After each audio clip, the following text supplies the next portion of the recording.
they actually go around the side or behind the victim so they can get in and actually make contact with the victim, and the victim doesn't try to climb on top of them or drag them in head first. If you're doing that right, you're putting a rope around the victim, securing, so even if our rescuer loses his grip, he gave the okay signal, so he's ready to come in. As you can see, he's pulling him up. That's good. Obviously, in a non-training scenario, we bring them all the way to shore, but these guys have done this several times already. So they get up behind them, they put that rope around them.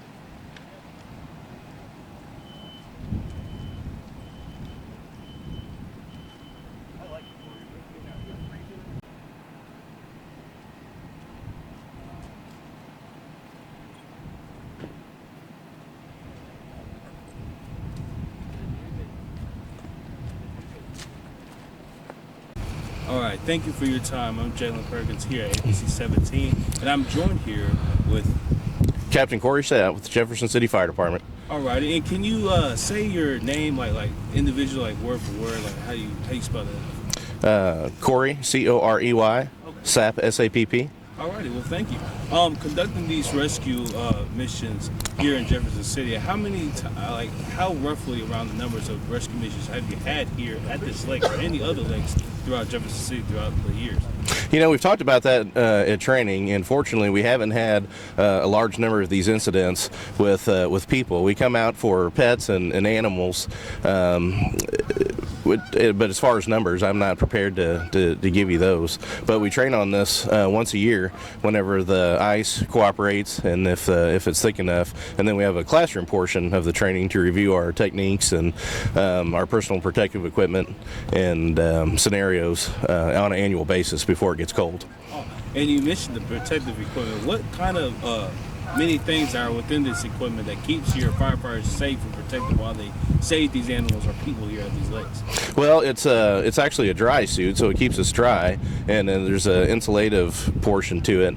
And the history behind that is that the folks that are Norse fishermen would have suits on, so if their boat sank, they would jump in the water and they wouldn't freeze to death before the Coast Guard, which may take a number of hours to come get them. And the fire service adapted that technology and said, hey, we could use this for ice rescue. And then our vendors picked up on that and have specific suits for that activity. But they're very big, one size fits all, and they're warmer in the water and standing here in those suits than we are dressed the way we are. And you mentioned the temperatures of these lakes here. What is the normal freezing temperature of these lakes here in Jefferson City? Well, it has to be very cold for a period of time. The ice is thick enough, of course, to walk on, and the temperature's been 0 or below. But we'll have to have temperatures, 20s or below that, in order to get ice thick enough to walk on. And the rule of thumb is about 4 inches. We like to see clear ice is the strongest at 4 inches in order to be able to walk on. And lastly, what is some of your lasting comments for people who want to see a lake like this that's maybe frozen over, who like to ice skate? What are your comments for them? I would, if it's within the Jefferson City or the City of Columbia municipality, make sure that you have permission and that the city has validated that it's safe to go out there and wait for that to happen. Even though it's 4 inches and may be ice that it isn't as strong because of impurities or other things like that. So it's best just not to do it at all until somebody of authority has validated those conditions. Well, thank you, sir, and thank you for your time here today and showing me this great example of how you guys save people and also animals from these conditions. I really do appreciate your time. Well, and we would like to mention that if you have an animal or one of your children or peers or anybody goes in the water, it's very, very important to stay calm and to call for those responding agencies.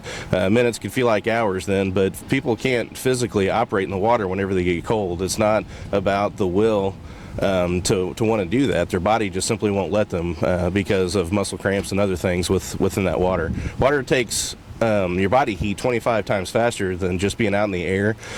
So it's just important to wait for a professional when it comes to your pet or even your child to go out there if someone's through the ice. Lastly, I do have a lasting question. When somebody does fall through that ice, hypothermia, frostbite sets in, however long they've been in there, how do you guys normally be able to save the victim from going into shock if they go into a different setting of weather when they're in the warm? Well, we would rewarm them slowly. It's not something that we would encourage people to put them in warm water because that's too fast, and you could have some cardiovascular issues with the way we handle them as well. But the best thing to do is to get them out of their wet clothes and into a warm ambulance and then to the hospital, and then the folks will be able to treat them appropriately there. But there have been case studies where people have been in cold water drownings that have been revived 30 minutes or 45 minutes. So it's a situation where we're going to continue to try to find and rescue them. Their body is actually preserved in that kind of cold atmosphere. So it's not a situation where we're going to stop. There's still hope and still time for that. Thank you for your time, sir, and thank you for this interview. Well, you're very welcome. Appreciate you, sir.